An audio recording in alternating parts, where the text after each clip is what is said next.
Selamat datang di perkuliahan Manajemen Strategik. Saya Florentina Yuditasari akan menjelaskan tentang topik etika, CSR, keberlangsungan lingkungan, dan strategi yang dilakukan oleh perusahaan.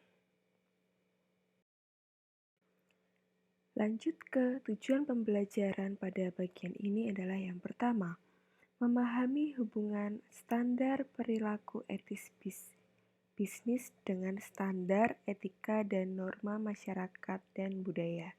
Kita membandingkan antara standar bisnis etika dan standar dari etika norma masyarakat dan budaya di suatu negara.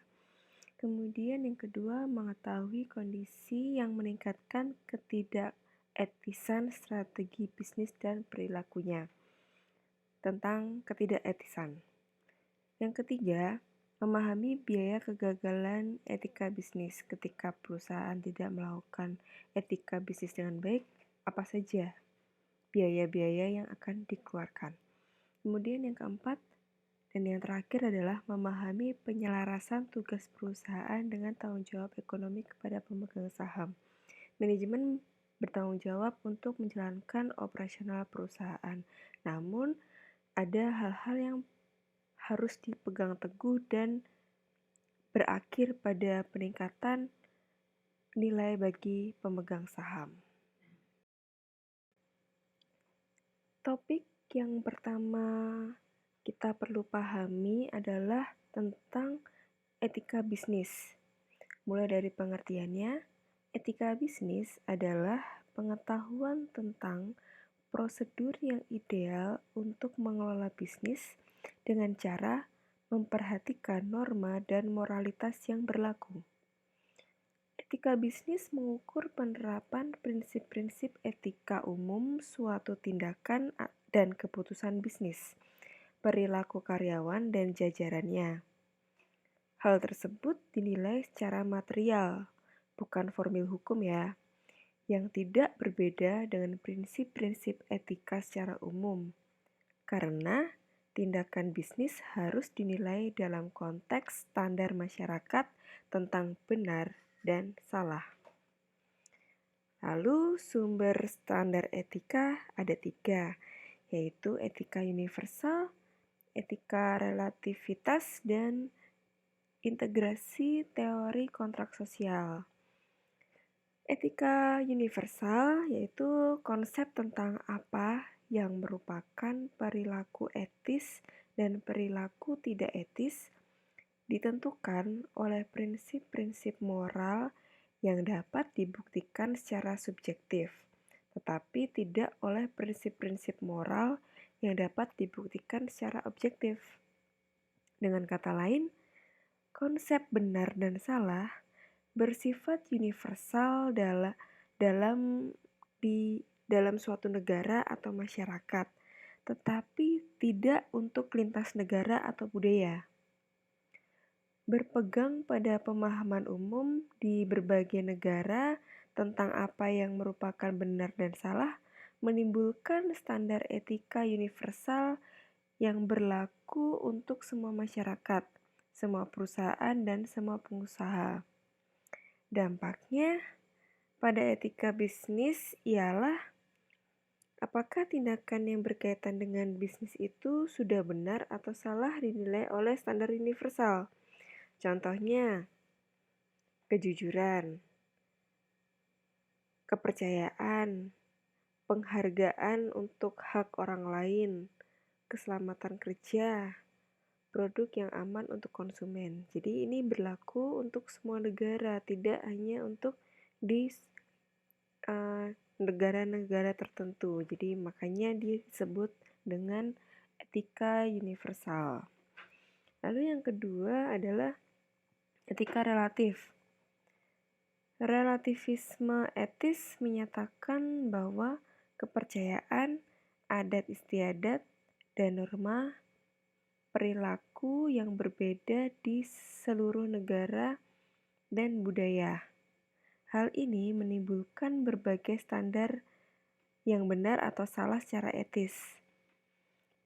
Apa yang etis atau tidak etis menurut etika ini dinilai berdasarkan standar moral lokal dan dapat bervariasi dari satu negara ke negara yang lain. Seperti peribahasa di mana bumi diinjak, di situ langit dijunjung. Dampak pada etika bisnis adalah apakah tindakan yang berkaitan dengan bisnis itu sudah benar atau salah bergantung pada standar etika setempat. Contohnya, isu bervariasi terhadap standar relatif di setiap negara. Misalnya, bagaimana standar lokal memaafkan suap dan penyuapan. Nah, mungkin di Indonesia bisa menjadi ini ya, penyuapan tuh menjadi hal yang biasa, sedangkan di Jepang hal itu menjadi sangat tabu dan itu sanksi sosialnya akan berlaku. Kemudian tentang standar lokal mengenai mengesampingkan dampak degradasi lingkungan. Nah, di sini sebenarnya penurunan dampak lingkungan ini bisa berkaitan dengan hukum, tapi berbagai negara ada yang tidak mengindahkan hal ini. Lalu yang ketiga, integrasi teori kontrak sosial. Teori ini memberikan keseimbangan jalan tengah antara universalisme dan relativisme. Teori ini menganggap bahwa pandangan kolektif dari berbagai masyarakat bentuk universal itu merupakan urutan pertama dibandingkan yaitu prinsip-prinsip etika bahwa semua orang memiliki kewajiban kontrak untuk mengamati dalam semua situasi. Dalam kontrak, budaya atau kelompok dapat menentukan tindakan etis. Nah, ini urutan yang kedua secara lokalnya. Filter yang pertama ialah universal, setelah itu baru yang relatif. Dampak bagi bisnis ialah kepatuhan terhadap norma-norma etis universal lebih diutamakan daripada norma-norma lokal. Kebiasaan setempat tidak etis jika melanggar norma-norma etika universal.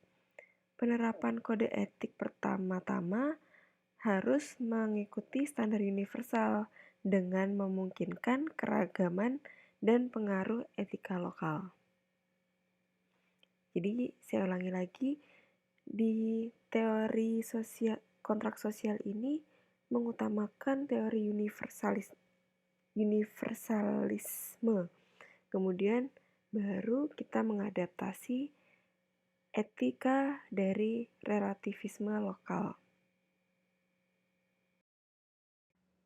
Setelah mengetahui teori standar etika yang ada saat ini, selanjutnya perusahaan harus menganalisis etika-etika mana yang harus dipegang sebagai nilai dari perusahaan.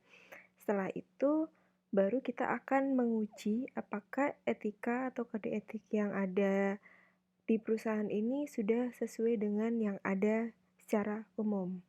Nah, caranya untuk menguji etika itu dengan menjawab ketiga pertanyaan ini. Yang pertama adalah apakah strategi atau tindakan sudah sepenuhnya mematuhi kode etik. Lalu apakah ada bidang-bidang tertentu yang sifatnya masih mengandung sifat ambiguitas. Ambiguitas di sini bermakna strategi atau setiap kata itu memiliki lebih dari satu makna, sehingga kadang-kadang menimbulkan keraguan, kekaburan, ketidakjelasan, dan sebagainya. Jadi harus jelas setiap peraturan atau nilai perusahaan, kata-kata yang dipilih itu tidak ambigu. Yang kedua, apakah tindakan sudah selaras dengan nilai-nilai perusahaan? Adakah konflik atau masalah potensial yang nyata? Nah, strategi yang dirumuskan itu harus mencerminkan atau merefleksikan nilai-nilai dari perusahaan. Setelah itu, manajemen harus bisa melakukan manajemen risiko atas tindakan yang dilakukan. Apakah tindakan tersebut memiliki konflik atau potensial di masa yang akan datang. Dan yang ketiga adalah pertanyaannya, apakah ada tindakan yang secara etika tidak dapat diterima? Apakah pemangku kepentingan memandang tindakan ini tidak etis? Nah, setelah direview kembali ternyata mengandung ketidaketisan. Nah, selanjutnya manajemen mengukur kembali sejauh mana ketidaketisan ini dapat diterima oleh masyarakat atau pemangku kepentingan, dan kita mendefinisikan mana-mana saja yang dianggap tidak etis. Nah, setelah melakukan pengujian atau mempertanyakan kembali strategi-strategi yang akan diterapkan atau dirumuskan itu sudah mengandung kode etik atau ada ketidaketisan di dalam strategi tersebut. Nah, berikut adalah dampak konsekuensi dari strategi yang masih dipertanyakan secara etika. Di sini berikut ada 4 hal-hal yang terjadi ketika strategi yang telah dirumuskan atau dijalankan gagal dari tes pengujian yang sebelumnya kita lakukan. Yang pertama adalah denda sipil dan tuntutan hukum dari pemegang saham yang cukup besar.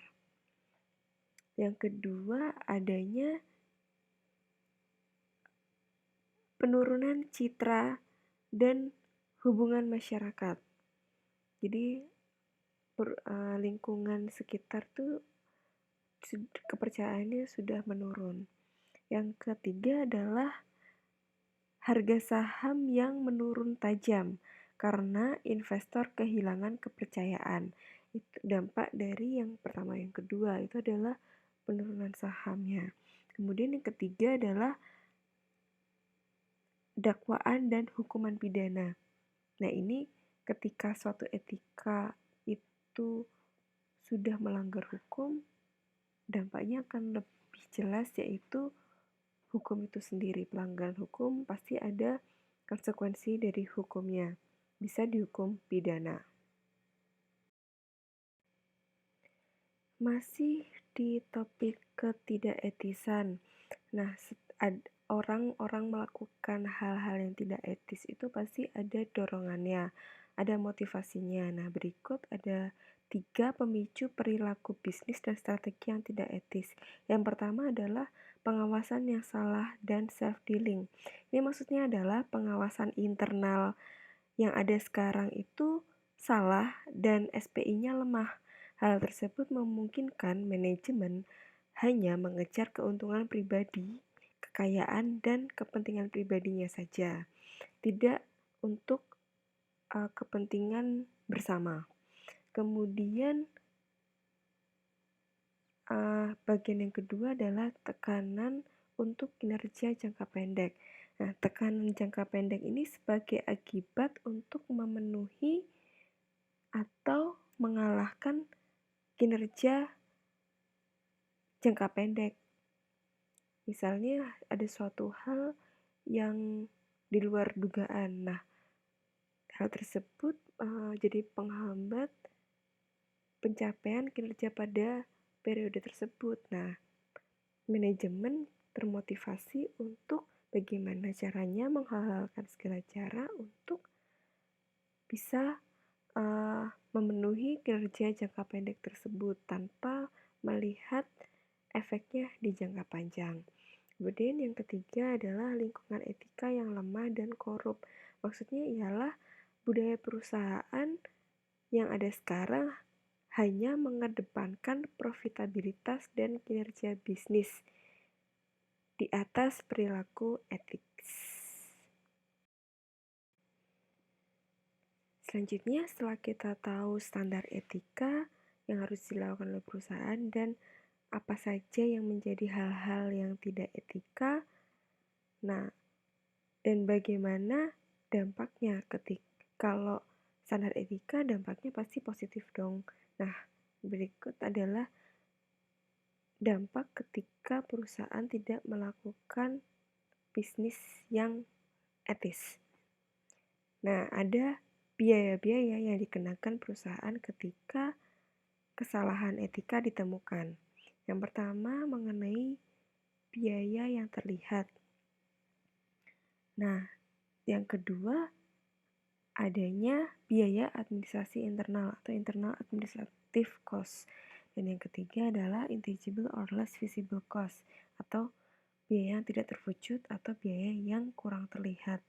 Contohnya di sini dijelaskan adalah untuk yang visible cost pertama, denda atau penalti dari pemerintah. Jelas, melanggar etika sekaligus melanggar hukum, mendapatkan denda atau penalti dari pemerintah. Yang kedua adalah denda sipil. Kalau tidak ada aturan yang mengatur untuk suatu etika tertentu, denda sipil yang akan turun tangan. Nah, ini timbul dari gugatan dari kelompok-kelompok tertentu dan litigasi lainnya yang ditunjukkan untuk menghukum perusahaan karena adanya pelanggaran dan kerugian yang dilakukan perusahaan kepada orang lain. Nah, yang ketiga adalah biaya untuk pemegang saham karena harga perusahaan yang menjadi turun atau bahkan pembagian dividen yang lebih rendah. Dan yang bagian yang kedua adalah biaya administrasi internal. Di sini adalah biaya hukum dan investigasi secara internal yang dikeluarkan oleh perusahaan. Jadi, karena ada hal yang tidak etis, secara internal perusahaan melakukan investigasi mana saja yang tidak etis. Tuh. Karena ketidaketisan itu tidak hanya terjadi secara umum manajemen secara keseluruhan, mungkin ada pihak-pihak tertentu yang melakukan pelanggaran yang tidak etis. Nah, yang kedua, biaya untuk memberikan pendidikan kembali atau pelatihan etika kepada personil perusahaan. Yang jelas ya, di sini setelah melakukan investigasi, kita menemukan orang-orang yang tidak etis. Selanjutnya kita melakukan training ulang tentang etika dan nilai-nilai perusahaan ke personel-personel yang melakukan hal tidak etis tersebut. Yang ketiga, biaya untuk mengambil tindakan korektif, yaitu biaya administrasi terkait dengan memastikan kepatuhan di masa depan. Setelah menginvestigasi, kemudian training ulang, nah hasil investigasinya selain mendapatkan orang-orang yang tidak berperilaku tidak etis, perusahaan juga harus melakukan tindakan korektif atau mungkin dari tindakan yang tidak etis sebelumnya memiliki dampak di internal perusahaan. Nah, untuk perbaikannya pasti ada biaya dong. Seperti itu. Lalu yang ketiga, biaya tidak berwujud atau biaya yang kurang terlihat. Di sini misalnya pembelotan pelanggan. Pelanggan yang mengetahui kalau perusahaannya itu bertindak tidak etis, maka kepercayaannya akan turun. Kemudian menurunnya reputasi. Yang ketiga, kurangnya semangat kerja karyawan dan tingkat sinisme karyawan.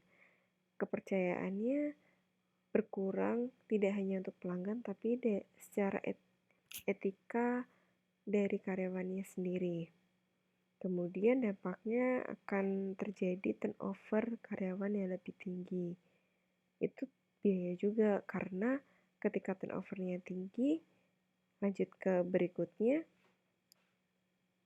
kita harus perusahaan harus mengeluarkan biaya perekrutan yang lebih tinggi dan kesulitan dalam mencari mencari karyawan yang berbakat. Dan yang terakhir, biaya untuk mematuhi peraturan pemerintah yang seringkali menjadi lebih keras. Jadi ketika suatu perusahaan sudah berlaku tidak etis, maka dia akan menjadi sorotan dan pemerintah pun pengawasannya akan lebih ketat. Seperti itu. Nah, bagian yang terakhir, bagaimana cara untuk menyelaraskan strategi etika corporate social responsibility terhadap nilai pada pemegang saham. Nah, di sini saya jelaskan dulu tentang CSR atau tanggung jawab sosial perusahaan. Pengertiannya adalah tugas perusahaan untuk beroperasi dengan cara yang terhormat, memberikan kondisi kerja yang baik bagi karyawan, mendorong keragaman tenaga kerja, menjadi pelayan lingkungan yang baik, dan secara aktif bekerja untuk meningkatkan kualitas hidup di komunitas lokal di mana perusahaan beroperasi dan di masyarakat yang lebih luas. Berikut 5 komponen strategi perusahaan melakukan CSR atau tanggung jawab sosial. Yang pertama, tindakan untuk memastikan bahwa perusahaan beroperasi secara terhormat dan etis. Dan yang kedua, tindakan untuk mendukung filantropi, berpartisipasi dalam layanan masyarakat, dan meningkatkan kualitas hidup di seluruh dunia. Jadi berpartisipasi untuk berfilantropi atau mengabdikan diri kepada masyarakat. Kemudian yang ketiga, tindakan untuk melindungi dan menjaga lingkungan. Yang keempat, tindakan untuk meningkatkan kesejahteraan karyawan dan menjadikan perusahaan tempat yang baik untuk bekerja. Dan yang terakhir adalah tindakan untuk mempromosikan keragaman tenaga kerja.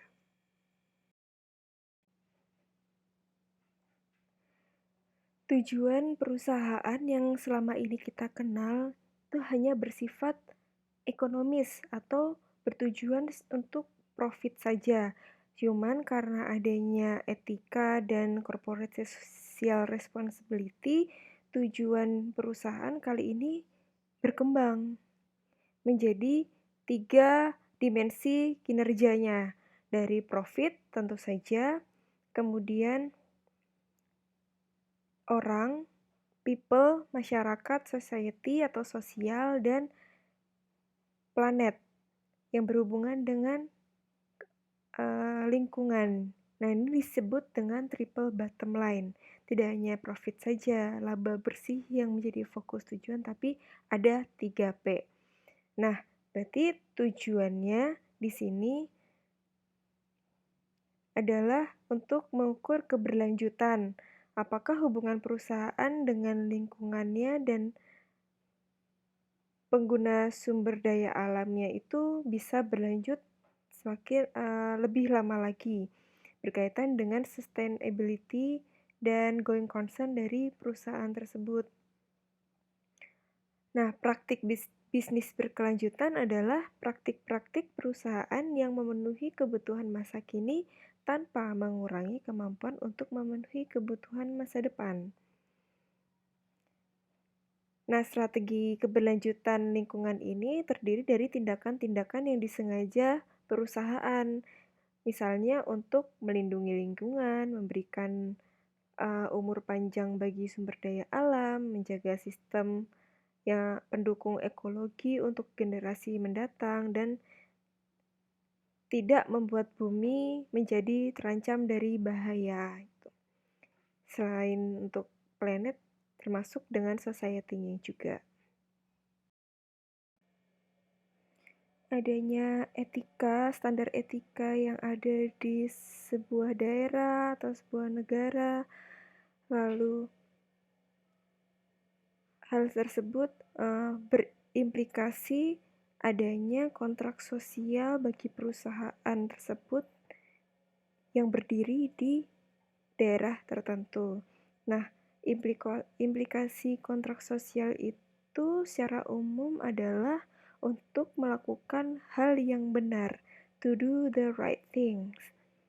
Nah, hal-hal yang bisa dilakukan oleh perusahaan ini dibagi menjadi 4 bagian, yaitu mengoperasikan secara etis dan legal. Berarti awal mula berdirinya perusahaan ini harus sesuai dengan ketentuan atau peraturan yang berlaku. Dan jangan lupa etika tetap dijalankan dengan benar tanpa ada penyuapan dan sesuai dengan prosedur yang ada dan tidak memberikan keuntungan untuk pihak-pihak tertentu saja. Nah, yang kedua, menyediakan kondisi kerja yang baik untuk karyawan. Maksudnya ialah perusahaan menciptakan lingkungan yang nyaman, sehat, aman, sesuai dengan standar keselamatan kerja. Sebagai contoh, menjaga kebersihan, menyediakan toilet yang layak. Yang ketiga, menjadi pemerhati lingkungan yang baik. Misalnya, mengadakan reboisasi, membuang limbah sesuai prosedur lingkungan, drainase yang baik, tidak menimbulkan polusi udara dan air. Selain itu, lingkungan yang dimaksud tidak hanya berhubungan dengan alam saja, namun masyarakat di sekitarnya juga. Contohnya, memberikan pelatihan pengembangan skill masyarakat, merekrut karyawan dari masyarakat sekitar, dan tidak menimbulkan polusi suara. Dan yang terakhir, yang keempat, menunjukkan kewarganegaraan perusahaan yang baik. Hal ini dampak sosial perusahaan yang lebih luas dari masyarakat sekitar, yaitu masyarakat di suatu negara.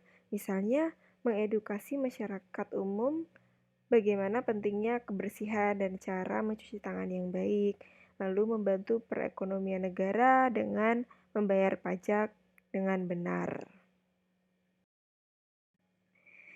Tidak hanya memerangi ketidaketisan bisnis secara internal dengan melakukan bisnis yang etis dan legal, namun perusahaan juga memiliki kewajiban yang berdampak sosial dan mengingatkan mengenai bisnis yang tidak etis dengan memerangi penghindaran CSR dan praktik bisnis yang berbahaya bagi dampak sosial. Nah, berikut adalah 3 tindakan atau perilaku memerangi bisnis yang berbahaya dan tidak etis. Cara yang pertama ialah meningkatkan kesadaran publik tentang kesalahan perilaku buruk oleh perusahaan. Nah, di sini maksudnya perusahaan itu memberikan kesadaran kepada masyarakat untuk ikut memerangi atau mengingatkan jika ada perusahaan-perusahaan yang bisnisnya tidak etis. Jadi mungkin perusahaan juga menyediakan satu forum atau wadah khusus, misalnya whistleblower system yang untuk menampung aspirasi-aspirasi dari masyarakat atau publik. Yang kedua, perusahaan ikut memantau dalam peningkatan dan perbaikan undang-undang dan regulasi. Selanjutnya, merumuskan hukuman yang tepat bagi perusahaan yang tidak etis. Nah, yang bagian kedua ini adalah kontribusi perusahaan tentang hukum yang ada. Komitmen untuk memerangi ketidaketisan itu melalui hukum. Dan yang terakhir adalah menolak untuk melakukan bisnis dengan perusahaan yang tidak etis atau tidak bertanggung jawab. Nah, ini berarti perusahaan ketika melakukan kerjasama itu harus ada screening untuk etikanya juga.